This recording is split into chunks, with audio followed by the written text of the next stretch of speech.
we believe that we still have a major problem with HIV. And we don't think that the world should give up on seeking a cure. But we do think that the current way that we're doing it won't take us there fast enough. The current way of animal testing just doesn't cut it, Madam Speaker. And we'll show you why throughout the speech. We think that everybody can agree that there's urgency to the HIV problem. We're seeing new pockets of HIV in places like Europe. We're seeing new increases in HIV new infection rates in places like Uganda, where we thought the problem was resolved, right? We see that this costs a lot of money, right? And secondly, it affects society. We have broken families when people die of AIDS at the end. And we also see that the ARV solution just buys time at the end of the day and doesn't solve the problem the way we want to do it. Now, there's a fundamental difference between a cure and a vaccine and the use of ARVs, and I want to discuss all of those. Firstly, we think that the ARV just buys you time. As you get older and your body starts failing naturally, your body won't be able to suppress, even with the use of ARVs, to suppress the rise of your CD4 count. We just think that's the biology. As you reach senescence, your body starts to fail you, and you can't utilize ARVs the way you would. We also think that a vaccine isn't effective because of the way that the the HIV virus keeps changing its outer coat on the virus. If you're not familiar with viruses, it's very simple. They have an inner coat and an outer coat. The reason why we haven't got a cure thus far is because the outer coat is very naughty and it keeps changing, and our medicines aren't fast enough to fix that. It's very simple at the bottom line. So that's the problem with the vaccine, and that's why we need a cure. But now I'm going to my first point now. Why do we specifically need a cure, and why do we specifically need human testing? I'll tell you now, but let me explain what exactly our policy is. We're still going to have lab tests as step one, right? We're not going to jump through the steps and cheat. We're going to have lab tests. We're going to have the same old animal tests we've been having. And there's a third step. When you've gone through the lab tests, when you've gone through your animal tests, only then, when the drug needs to be verified, do you then test it on human beings to see if it's viable. Okay, go for the mission. So what does the word primary entail? Okay, it means in essence that what happens in status quo is that you can have a drug that goes through all the animal tests, but you still don't know whether it works, because it works on a pig, Michelle, but it doesn't necessarily work on a human being. So what we're saying is that as an additional step, we want to verify on human beings that this drug actually works, right? We don't think that's an issue in the debate. And we're OG, we can set it in a debatable manner anyway, right? Firstly, we say that we're going to test this on volunteers who have HIV. Right, so we're not going to infect people with HIV and then test on them. We think there's a lot of people in society with HIV. Those volunteers will be the ones we tested on. We're going to feed them and make sure that they it works on them. And we're also going to provide them with psychological support and also clinical support just in case something wrong happens. Because sometimes you just don't know and you need a human test. I'll take the clarity. So your definition of primary testing is what is already in the status quo, beta testing, which is already legal for most drugs. Once you've tested them on animals, you can test clinical drugs on humans. That's the status quo. I think we need to explain what primary means for us. We mean here, and I think it's not very complicated, because human tests are actually not allowed in status quo. You can't just say, hey you human being, here's a drug, try it, let's see what happens. That's not allowed. And that's why we're challenging the motion, right? We don't think that you're going to skip the lab, right, and go straight to a human being. We also don't think you're going to skip the chimpanzee and go straight to a human being. We think that when you've gone through those steps and you want as an additional step to test on human beings, you should be allowed. I used to do medicine and I almost finished it before I ran out of money, so I think I know what I'm talking about. You guys are going to have to try harder. Now, moving forward, here's the problem with animal testing, and this is really the debate we want to have. You wasted significant amounts of my time. The problem with animal testing is simply this. There's a genetic difference between our best counterpart, chimpanzees, and there's a more genetic difference between the next best thing we can use, which are pigs. And then if you go further to white lab rats, you've got a vast array of genetic difference. Now let me tell you what I remember from my genetic class. The genetic code is similar 98% between chimpanzees and human beings. But that 2% makes a hell of a lot of a difference, right? Because it affects the way your human tissue responds to specific drugs. So what may cure a pig may not cure a human being, and that matters in this debate, right? So the second thing is that HIV itself responds differently in chimpanzees and human beings, right? The reason why there were no chimpanzees dying in the DRC and in Nigeria, where really the disease came from, is because chimpanzees can live with the disease, so can gorillas, so can a lot of chimps, but human beings can't, right? That's because of that little 2%. But secondly, you also have a variation in the way drug delivery works. So even if you have a drug that works on monkeys and pigs,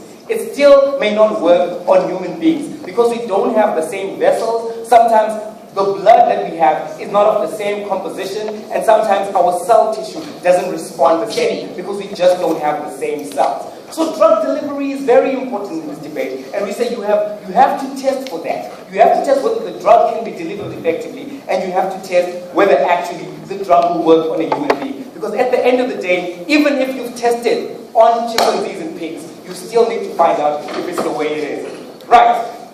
There's an issue of side effects, and we want to talk about this before we conclude. We think that there may be side effects. People may get really sick from this, but it's worth trying anyway, because at the end of the day, we have to consider what's in the greater good of humanity.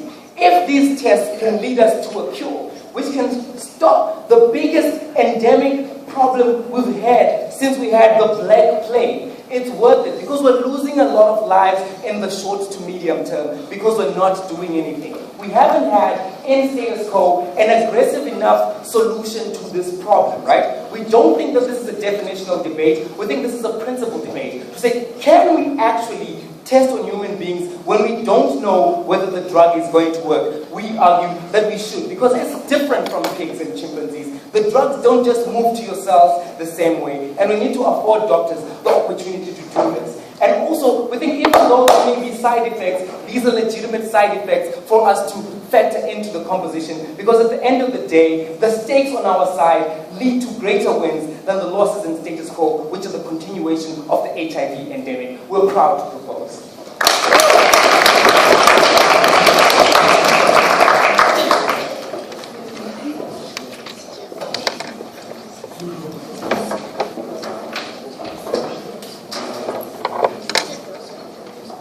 This is the Prime Minister.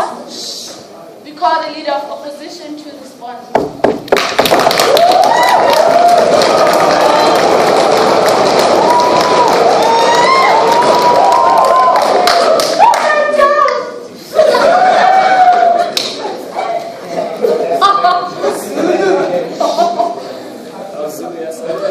Madam Speaker, there is something fundamentally self-defeating about wanting to come up with a cure to protect the sanctity of human life, but in the process endorsing drugs that do the exact opposite. That is the problem of what opening government is. I'm going to talk to you about 4 things in my speech. The first thing I'm going to talk to you about is when do we overlook utility as a useful principle in the decision-making process. Second thing I'm going to talk to you about is the contagious nature of defiling the sanctity of human life.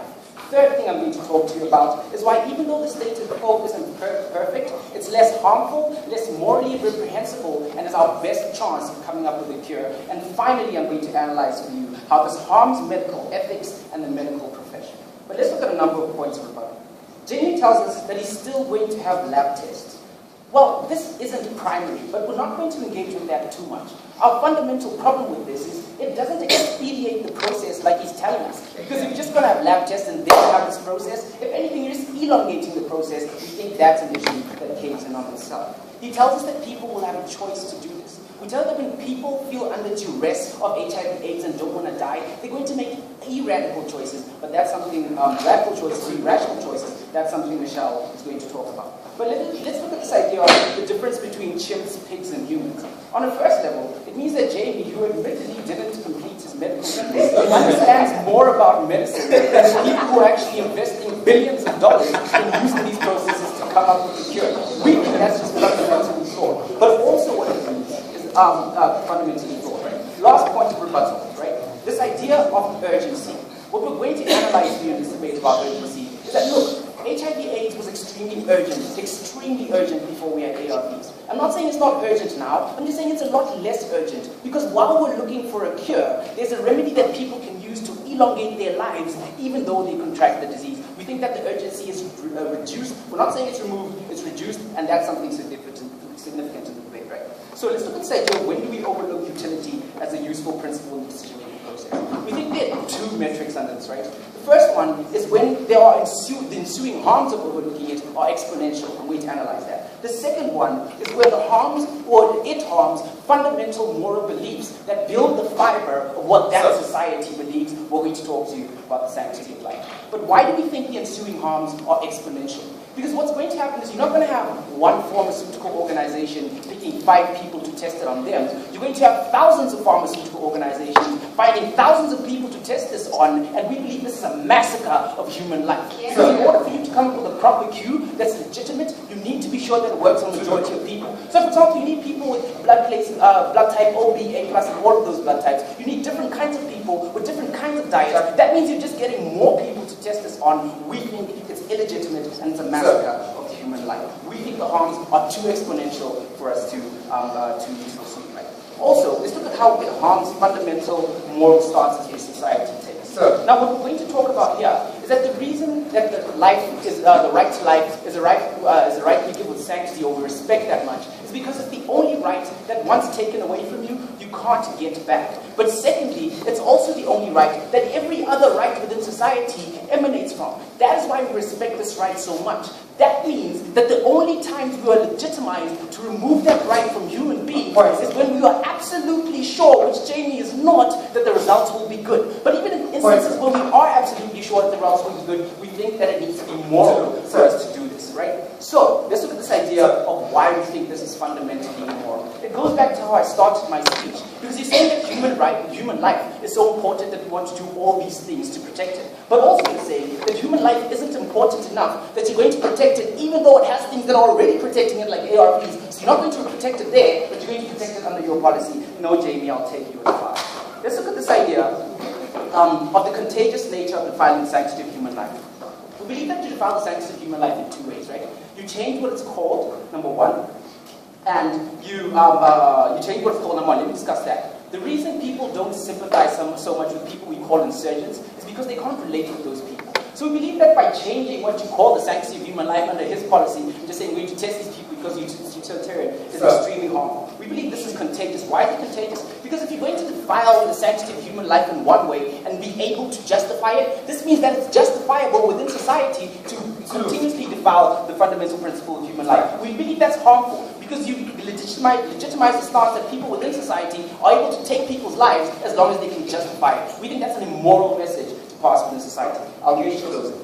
Yeah, we think Humphrey is smart enough not to go test a drug on someone that they believe this drug will absolutely kill. They'll only test if this person will either become a little bit more sicker or less sicker, but not defile the sanctity of life altogether. Your entire case is based on that premise in false faith. Okay, great. Let's look at harms medical ethics, because that engages exactly that, right? We believe you legitimize the need for doctors to take more risks. Because coming up with a cure for AIDS means that you have sole rights to that cure, and the billions of dollars that come from that are something that people want. So what you're going to do is you're going to legitimize the need for all these pharmaceutical companies to take more risks so they can come up with the cure quicker. We believe this is harmful, in fact more harmful than status quo, because you're taking bigger risks for people's lives. But also, we believe that this in a form legitimizes things like human trafficking. Because in instances where you don't have enough people who are willing to opt into this, because it's legitimate to take those people's lives during the process, we believe this sort of like leads these people into those kind of harm. So we believe that it legitimizes organizational trafficking.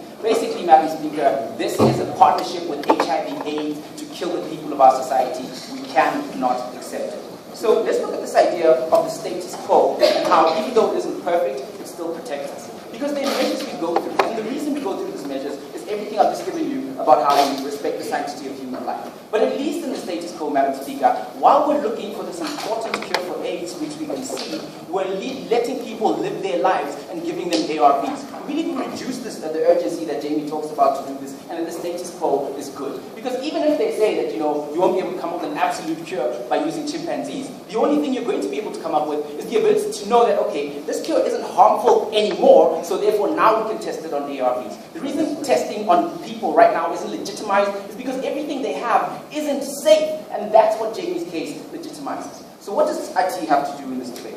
First of all, she has to refute the argument of why human life can be defiled in this way and that it isn't something that's extremely sacrosanct. She has to talk to us about how this doesn't harm medical ethics. We don't think that she can prove that argument. But lastly, she needs to tell us that this isn't something that's just going to be a trend within society where every time you can justify killing someone, you're going to go ahead and kill them. We are so proud to oppose.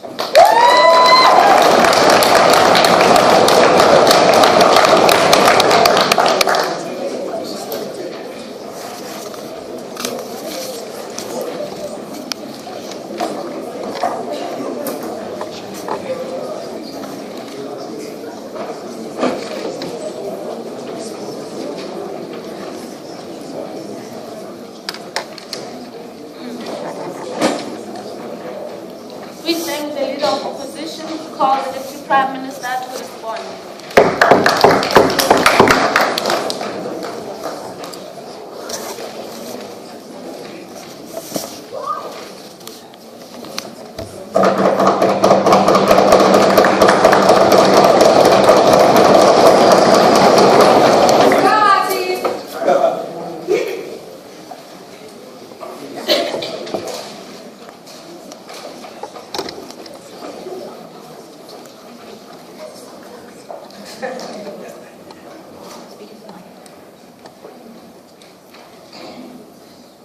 Madam Speaker, they tell us that the epidemic of HIV and AIDS has become less urgent because we've got antiretroviral treatment.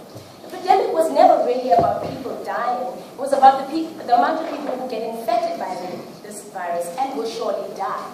Antiretroviral treatment doesn't take that surety away. It simply buys those people who CD4 count is susceptible to the antiretroviral people more time. But essentially what Tulu is saying is that they're still waiting to die.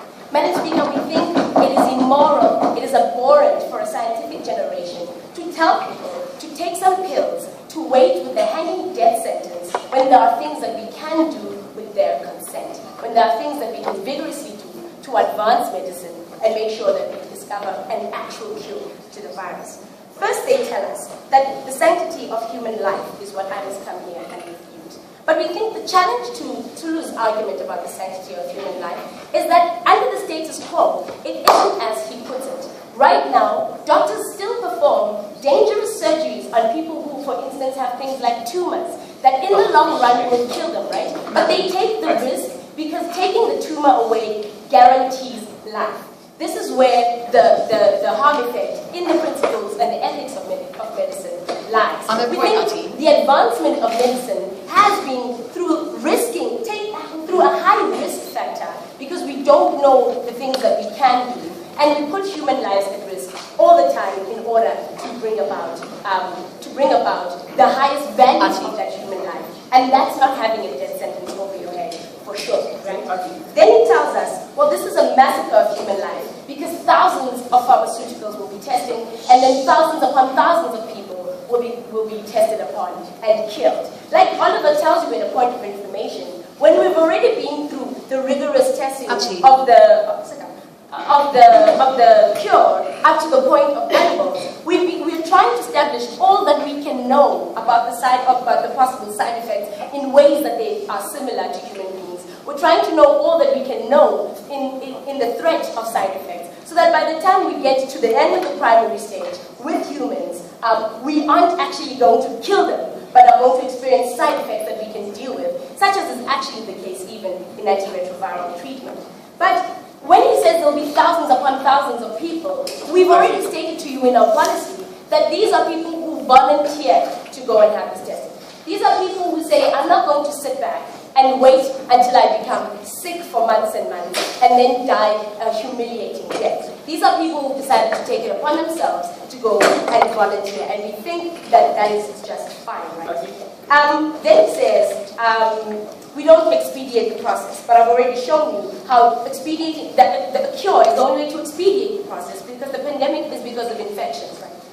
Lastly, he says, this is going to lead to things such as human trafficking. But because we know how big the spread of HIV and AIDS is, we know that there are many, many people who live with HIV and AIDS. In regions of South Africa, 1 in 3 people have HIV and AIDS. There are lots and lots of people with HIV and AIDS, And so we don't have a shortage of people that we could possibly be testing on. So the human trafficking point really didn't make much sense. But Madam Speaker, I want to talk about why our policy is still urgent and legitimate. I want to talk to you about how this resonates with people who have HIV themselves, and then I'm going to talk about how we experiment on human lives already on the status quo.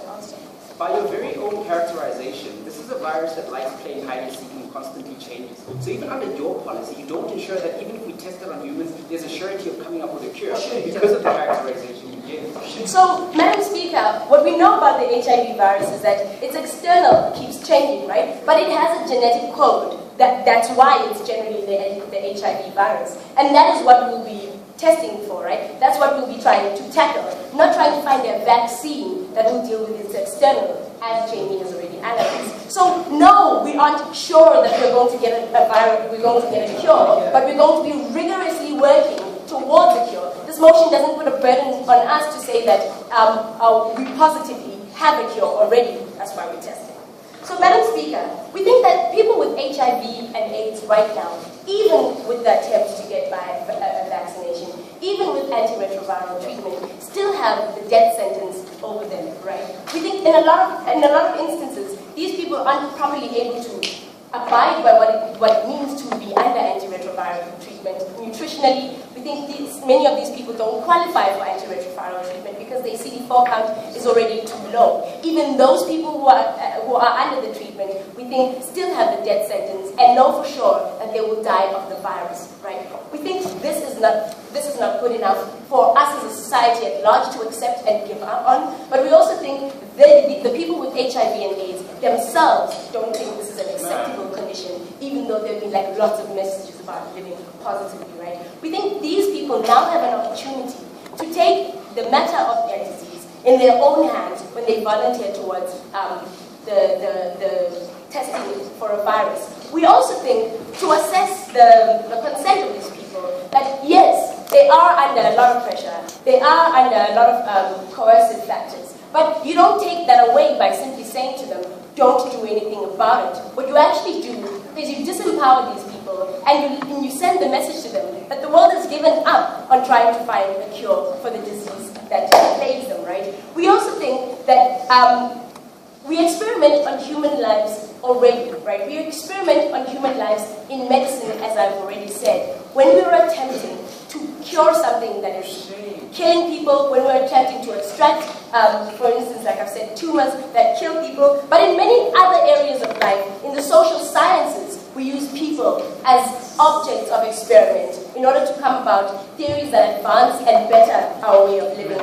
We do this when we introduce new drugs. We think we do this when we introduce even economic policies, Madam Speaker. So we think that the practice or the principle of using humans as an experiment towards their own advancement and their own betterment still stands under scrutiny. So what we've told you, Madam Speaker, is to the level of primary treatment, we add human testing so that we can come about a closer, well, what we haven't been able to come about now, but a closer calibration of what a cure would look like. We think these people consent, yes, they consent under difficult terms, but we think they have no choice and no better option outside of it nonetheless. Because we're doing something that is saving the lives of people, Madam Speaker. Because we're not giving up on a big part of humanity that this side of the house wants. We beg to be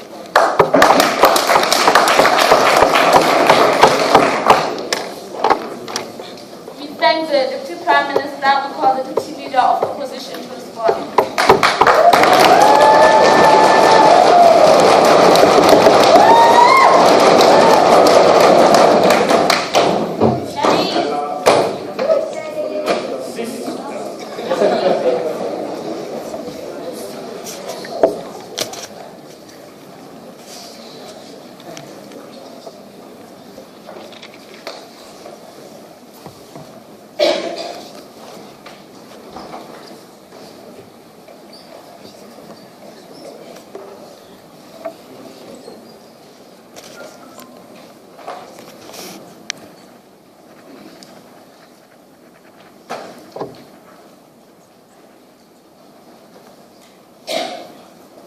It is an honor and a privilege to debate on the side of opening our position today and argue for those people that need to be most protected, those people that are most easily exploited. And if Silla has told you that the sanctity of human life is what we should hold to be most sacrosanct, I'm going to explain to you today how in every pragmatic sphere and realm we plan to uphold this. I've got 1 point of independent rebuttal and then 5 arguments to get through.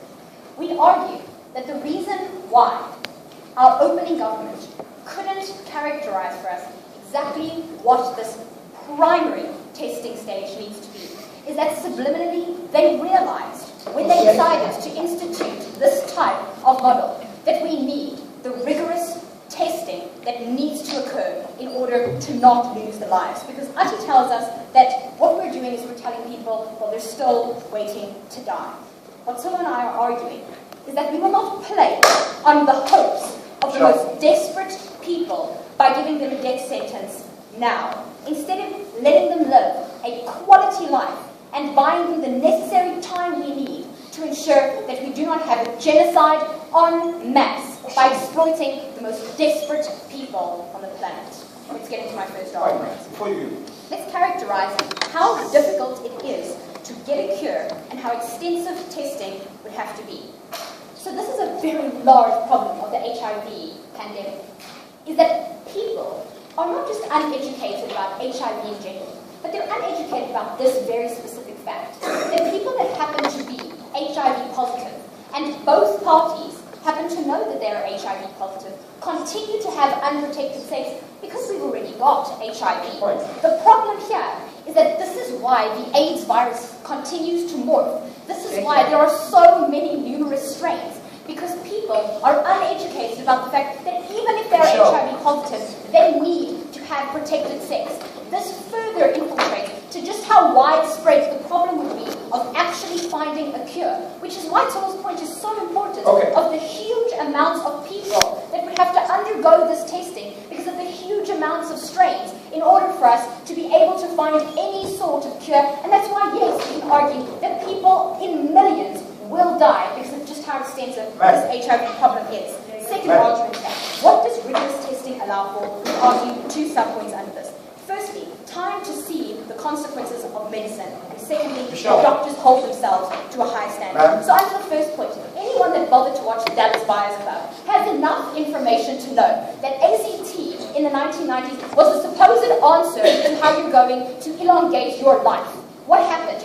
Oh, we gave AZT en masse to people, and wait, initially, this drug allows you to think it's working, but time is what rigorous testing gives us. Time is not what we get under their scenario here. That this AZT killed people or severely deteriorated their health en masse. But wait, let's take the chance of this, because supposedly we're going to find a solution sooner. But the second point here, so doctors and researchers that go, I don't need to push myself to figure out how my cure can work without sacrificing the lives of people. Oh wait, we give them the open door to go, here's test subjects en masse that are desperate and will buy into the hope you're feeding them. Third argument here, how much of an impossible choice this is for the person agreeing to it. So, wait, in order for us to get the expediency that they so desperately want, it's got to be in the primary phase, when there's been very little testing as to what the side effects of this are. So in order to make a choice that isn't warped, we've got to ensure that you are actually informed about the repercussions and risks that you're undergoing. When you've done barely any testing on this type of drug, what are you going to inform your patients are the potential side effects or how sick it is that you're going to die? We're arguing that they can't possibly make an informed choice about what the actual risks are. But a fourth level of argumentation here, how desperation is such a dangerous incentive. Because when a patient discovers that they are HIV positive, it is a debilitating moment. It is a moment when you realize that things spin out of control. And what is the one thing that you will cling to if it is offered to you is the desperate desire to get that control back. And we're arguing that yes, people will sacrifice their lives, sacrifice their quality of life without knowing what the repercussions could be in the desperate hope that they can gain back that control that they feel they don't have. So, Silla and I are arguing here that this choice is so warped that we wouldn't allow this choice as an option in the first place for the most desperate people that cannot realistically be able to weigh up whether this is something that could benefit their lives or not. Closing.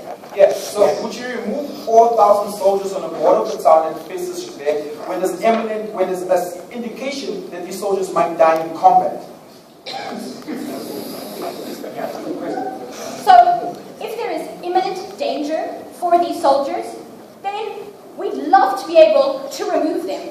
If we can weigh up that these choices are informed enough and that we know what the consequences are going to be for these soldiers, when we can't decide upon this, then we're not able to act on behalf of these soldiers.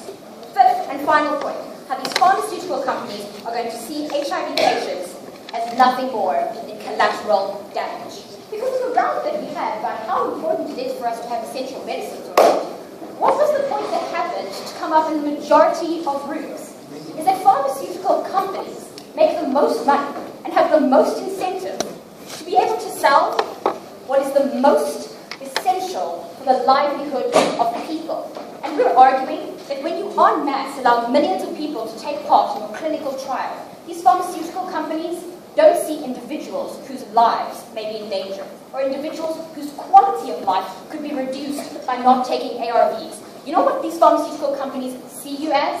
As a blank check that they can write, with a blank face that has no life and no story to tell. We argue that these pharmaceutical companies will do whatever it takes to see you, the willing subject, as the collateral damage for what's going to be a bigger bank balance at the end of the day. On the side of opening our position today, we cannot stand for a policy that riches life. We cannot stand for something that cheapens that which we most hold dear. It's been an honor and a privilege to fight for that.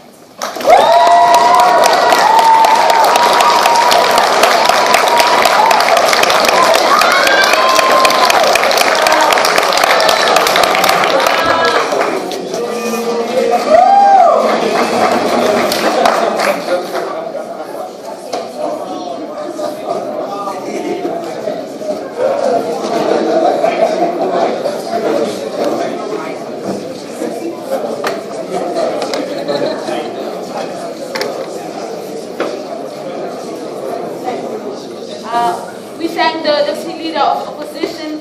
We thank the member, we call the member of government to extend an order.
Unrealistic hope is a dangerous delusion, and we think we've got good grounds from government to believe that this is not unrealistic hope, and we'll extend that further from Jozi and government, right? So we're going to approach this debate, we're going to tackle today's debate from three approaches. from a utilitarian approach that evaluates acts according to their consequences, from a deontological approach that research ethics needs to be guided by generalized rules and obligations on the part of the people carrying out this research, and from the virtue ethics approach, which focuses on the motivation of the actor rather than the act itself in today's debate, right? So I think that those are the things that we're going to talk about from closing opposition. Essentially, I've got three things I'm going to talk about and give analysis that then shows that government deserves to win today's debate. I'm going to talk about the principles of bioethics in medical research, and I'm going to talk about the importance of essential values, and I'm going to then answer the question, can hope actually be a dangerous delusion in today's debate? But before I go into that, I just want to do one point of rebuttal, major rebuttal, coming from Michelle's case, because the rest of what she said will be tied up in my positive matter, and I'll have direct clashes with that. So Michelle has a problem with rigorous testing and how this is essential, and how this is essential for time, and how government's policy doesn't allow for time. We think that the issue of time isn't exclusive to only Michelle's model. We think that time can also be elongated on our model, and we keep coming back to research again and again, right? So it's not like a once-off thing that these people are going to be talking about. But I'll show you even further why this is more beneficial to people. So we think that under the principles of bioethics and medical research, we work under three basic frameworks, right? There's respect for persons, there's the idea of beneficence, and there's the idea of justice. We think that these principles guide for fair medical research, they guide for protection of people in today's debate, which is something that they're concerned about, right? So what does respect for persons entail?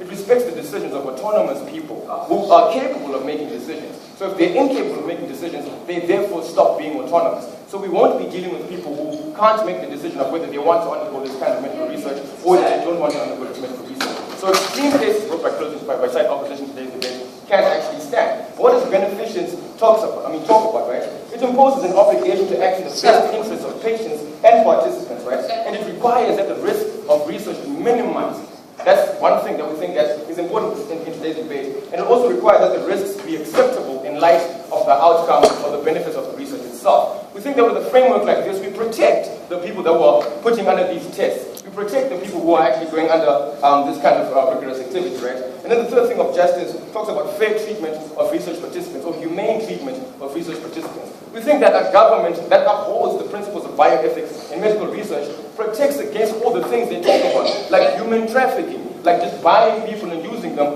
for all kinds of research, because we think that the government polices activities enough to protect against these kind of things. So sit down, right? So that comes to the second thing. What is the importance of essential values or virtue ethics in this instance, right? Why do we think that when someone makes a positive contribution morally by themselves to society, this is an acceptable thing? Why would we allow a person to join the military even though there's a direct result, there's a direct risk of danger or death in that person's part?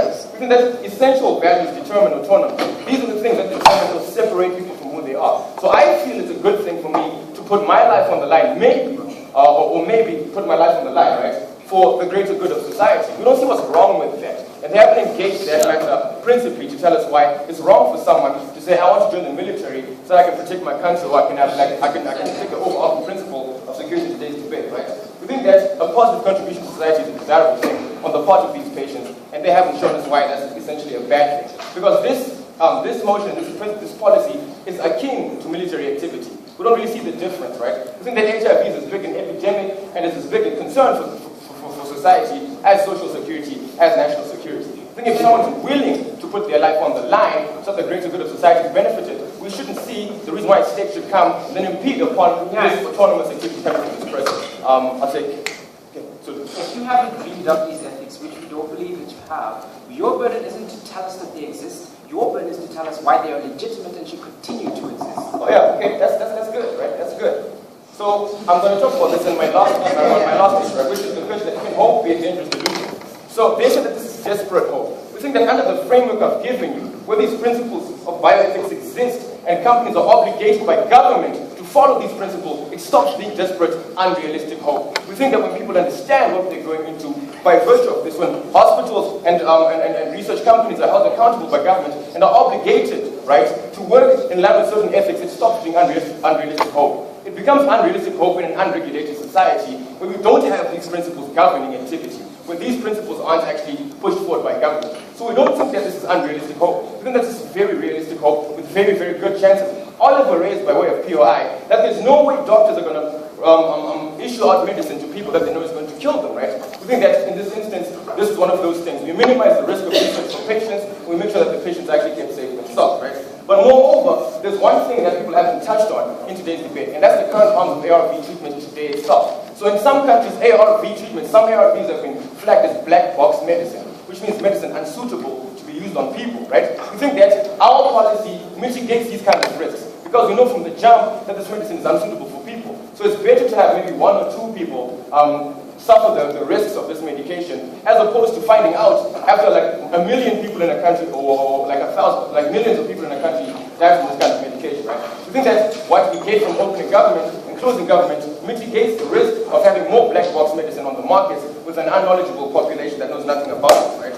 So we think that essential to this debate is the idea of central value. So on all 3 things I've talked about, I've proven to you how this doesn't actually become a great risk. On the utilitarian approach, right, we think that it's for the greater good of society, we should allow for these things to actually happen. The deontological approach, this actually allows for research ethics to be guided by certain laws and obligations on companies. And by virtue ethics, we actually allow for people to self-actualize and self-realize themselves and say, like, I want to do this for the greater good of society, but don't see what that's an essential problem. What they need to come and then show us is, in light of all these things I've shown you that protect patients in research today, why it's still wrong for us to actually carry out this kind of research by, on the part of state government. And that's a burden that they have in today's debate, is closing opposition, and that they have to prove and engage on this matter. So we've told you that there's an importance to essential values. We've told you that hope is not a dangerous delusion in this instance, and it's not unrealistic.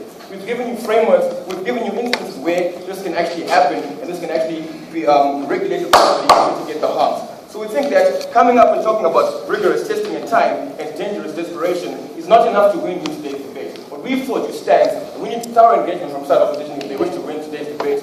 And for that reason, government, specifically closing government, wins this motion. We beg to propose.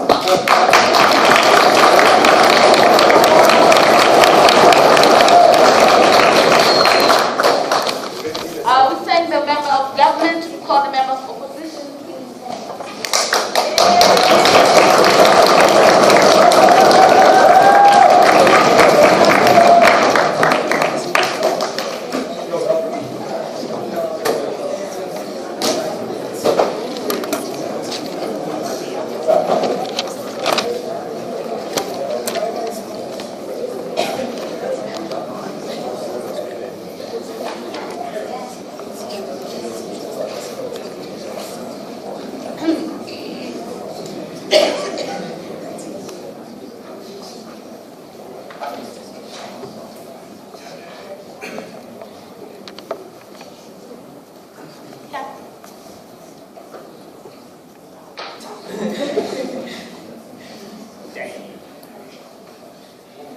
For all the joviality that's actually happened in this debate so far, we'd unfortunately like to have to be the team that kills the party. Because unfortunately, HIV is not something to joke about. HIV is not something to take lightly. And we say that the nature of side proposition, failing to give us actual real analysis for how this is effective, is indicative of the fact that they don't actually realize how badly they're getting themselves into harming people using primary clinical trials, right? And so what we're going to be doing as side opposing government is being the first team in this debate to actually show you what is really going to happen to people. This sick, depraved extent of using people for primary clinical trials. It was the same reason why we decried Mendelev's trials, right? Why we decried his abilities to find out things in trials, because he went to terrible extents when he did so, right? So what I'm going to be showing you is not only is it specifically morally abhorrent, but I'm going to be showing that the reason why it's morally abhorrent is firstly because we're using people, secondly because we have a lack of surety, thirdly because it's a necessity to be radical, and fourthly because these primary clinical trials specifically require, in most cases, the stopping of the use of ARVs, right? And secondly, I'm going to be showing you that this actually encourages dangerous behavior. So the kind of epidemic that side governments worried about curing is actually going to be increased by using these trials. So let's first look at the moral abhorrence, right? And all of the matter that side government gave in terms of moral abhorrence and utilitarianism, deontological principles, and virtue ethics, all fall under this, right? And so, firstly, we have to look at this nature of using people, right? And we started at the beginning of some beginnings of analysis from opening opposition, right? But essentially what they're talking about are things like human trafficking. And we think that human trafficking does exist in the world. But what's specifically more important, right, and exists in a reality in which pharmaceutical companies regularly go to poorer countries because they know that people are more desperate for treatment because they don't have access to more medical resources outside of that treatment, right? We'd say specifically that these companies are going to be taking advantage of people who are so poor that they don't have access to the other kinds of treatment, right? They're so poor that they don't have access to the kinds of education which would show them that they're making a really bad decision by participating in primary trials, right? And for the record, we'd like to clear something up, right? When side-opening government decided to shirk their burden and pretend that primary trials were actually what are known as beta trials, we think that not only did they remove any benefits from actually using people in primary trials, right, because that's where they'd be most beneficial, right, but they actually moved them closer to being the already existing benefits of secondary trials, right, but I'll get to that later, right. And so in terms of using people, we think it's a bad decision for irrationality. But secondly, we get this notion of the lack of surety, right? And what we got from concessions all the way from the beginning of opening government, right, is that in every other aspect of medicine, for example, doctors removing tumors, he does so because he knows that firstly, the person is definitely going to die if he doesn't do so. And secondly, because he knows that when he removes that tumor, it's definitely going to go away, right? In other words, we got a concession from side-opening government that the medical industry is allowed to use extreme measures if and when only they know that there's some element of surety attached to the process, right? That's why they're only allowed to use people in secondary trials. Because they've known from primary trials that it's not going to definitely kill the person, right? So the lack of surety is specifically why that moral analysis doesn't stand. But then in terms of this really fluffy philosophical analysis that we got from side-closing government especially, right? What they told us is that in terms of utilitarianism and being in the best interest of everyone, I'm laying you down, right? In terms of being in the best interest of everyone, right? And in terms of being able to have medical principles which guide how the medical practice works. First, in terms of being in the best interest for society, right, and for everyone involved, I am going to be showing you why that isn't. Specifically, first because we don't have a lack of surety, but secondly, because side-opening government shot themselves in the foot. No, I'm saying no, right? Shot themselves in the foot by participating with humans in a section of the clinical trial in which the 2% of DNA doesn't actually make a difference, right? But in terms of allowing virtue ethics to mean that people are able to make decisions that are for the greater good of society, they already conceded that the reason why people would be participating in the trials isn't because they have this really altruistic notion of trying to help everyone else in society. It's because they're desperate, right? And that's one of the differences, firstly, in terms of allowing people to go to war. But secondly, the other difference in terms of people allowing people to go to war is that if they don't go to war, millions of people's lives are automatically at risk, right? Millions of people are going to die.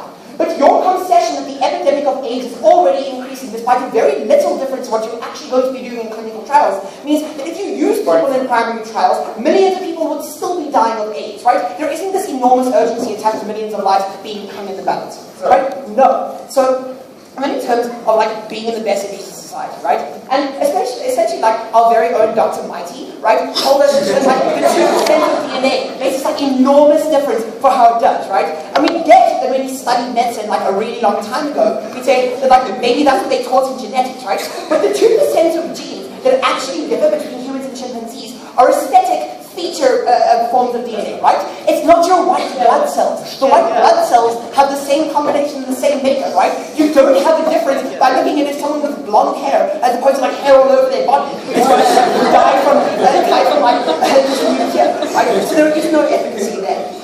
And then lastly, in terms of the necessity to be radical, right? The kinds of primary trials you use, because you're talking about HIV, have to be a brand new field of medicine.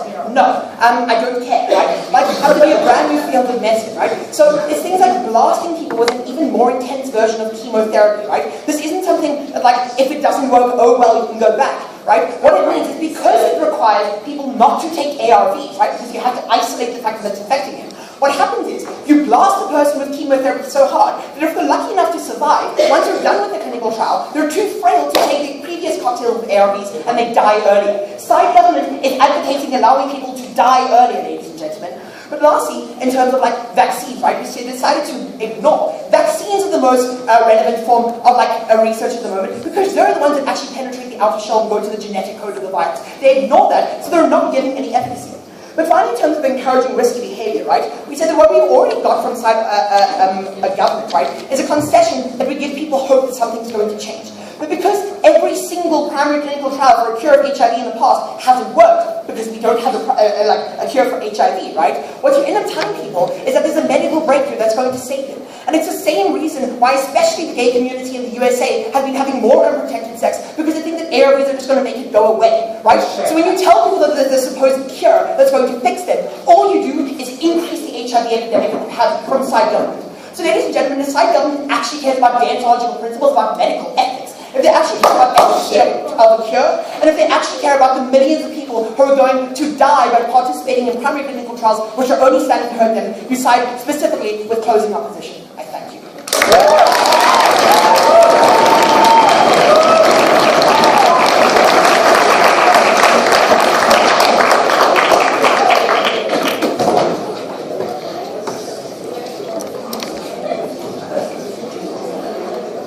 We thank the member of opposition. We call for that brief.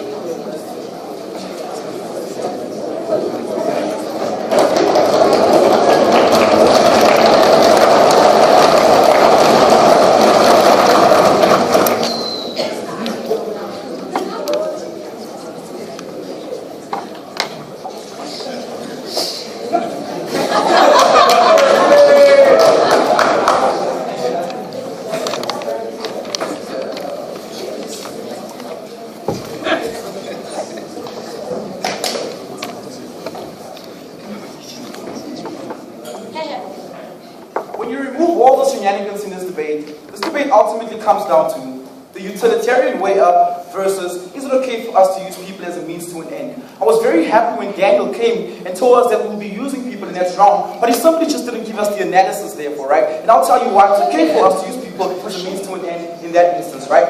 Opposition has been very naughty in today's debate, right? By not choosing to engage with the principle of this debate, right? But they try to give us like mechanistic harms that will come about that they think we just cannot solve by means of mechanistic like implications, right? Implementation, right? So we don't think they have a case in this in today's debate, right? So I have 3 points. I'll be speaking about 4 things in today's debate, actually.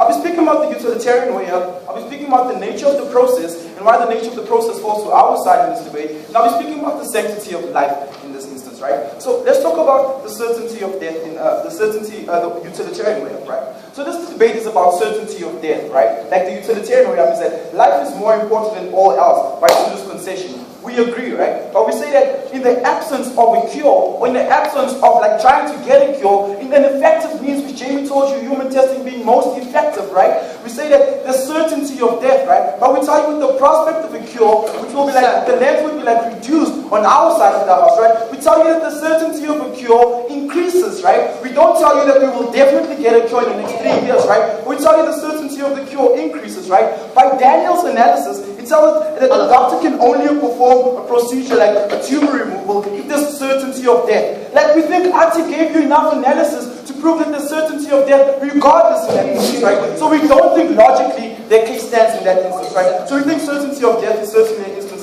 thing. By my POI, I asked Michelle, would you remove 4,000 soldiers around the community protecting 50,000 people who might die? She said, if there's an eminent threat to that community, then no, right? We say very well, because there's an eminent threat to our society in that instance when we don't actively try to do everything we possibly can to find that, right? We think that we leave soldiers in communities for like 4 to 5 years to protect the community post-war or something, like, we think this is exactly the same instance. So by principle consistency, they just don't stand in this debate, right? So let's talk about the human massacre under the utilitarian way up. So Tulu had this idea, right, that there will be a human massacre because there's some abuse of the system. No, thank you. It told us about human trafficking. It told us about that we will be exploiting test subjects, right? And then we heard from Daniel that there will be a profit maximization by companies like Pfizer and Ad Hoc, right? We say all these things can be solved by means of regulation, right? We don't think why we aren't able to regulate these things, right? So we say that when we see human trafficking take place,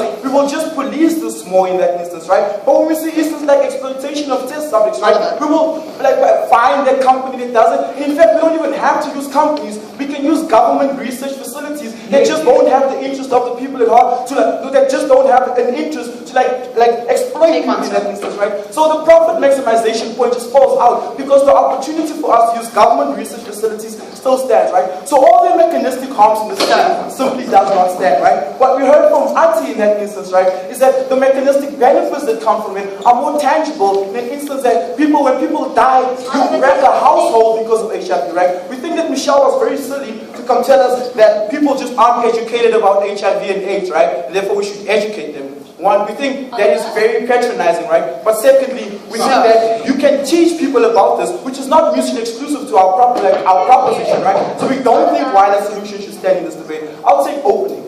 Why is it that you want to argue for regulations that you are going to have to give people, that you are freely giving the choice to be able to sign their lives away and then so I can volunteer, right? And like they say that there's a threat of like exploitation, right? If that threat of exploitation happens, we can just prevent it by regulation. So even if people volunteer or don't volunteer, their case still stands, right? But their case doesn't stand because there's a regulation that can actually prevent that from happening, right? So they don't have an actual argument for regulation, right? So let's talk about the sanctity of life. Wait, before, like my last point under the nature of the process is like we heard that the test period for the process is just too long, right? They gave us no analysis that suggests under us the test period is even longer or equally as long, right? What we gave you under Jamie's analysis of the inside and outside thing I don't understand is that this will actually reduce the expenditure of the process, right? It means that we have better means to find a cure, but it means that we have means that will shorten the time span to find the cure, right? So we don't think that analysis has been engaged with, right? No, I do chemistry, not medicine. So let's talk about the sanctity of life. And before I do that, I'll take Daniel.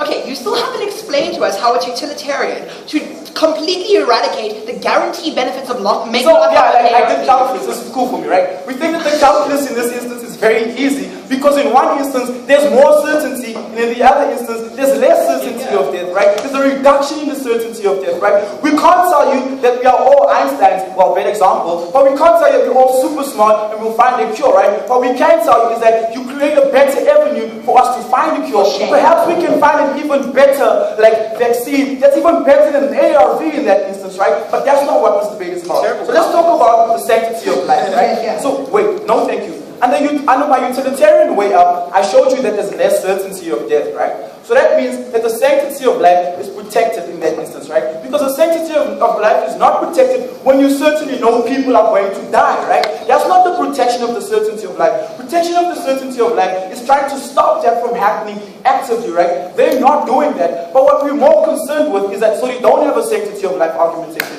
What we're more concerned with is a quality of life argumentation, right? What I told you in this analysis was that you afford people the opportunity to freely exercise their choice, but also to be autonomous beings, right? When you take that away from them, they're no longer autonomous beings. It is no secret to us that being an autonomous being adds to this quality and the quality of your life, right? By removing that, you're reducing the quality of that people's life. They need to give us analysis as to why their restriction or their limitation is a justified limitation on why we should reduce people's autonomy, right? We've got no analysis from that, and we actually can't get analysis from that, from Rowan's speech, because it's a chief whoop speech, right? We tell you that the role of the state in that instance is that the role of the state must actively ensure that people are being as autonomous and people are being as choiceful as possible without harming the rest of society. We see no actual threat to the rest of society, right? The only argument for people dying in this instance is that doctors are stupid and doctors will give drugs to people who will die. What we told you by POI is that doctors won't do that. Doctors are smart enough, right? So people just won't die. There won't be a massacre. In fact, we will fast to find this cure. The role of the state is to protect this autonomy. They need to give us analysis as to why that's not true. So I close the government certainly wants today's debate. Thank you.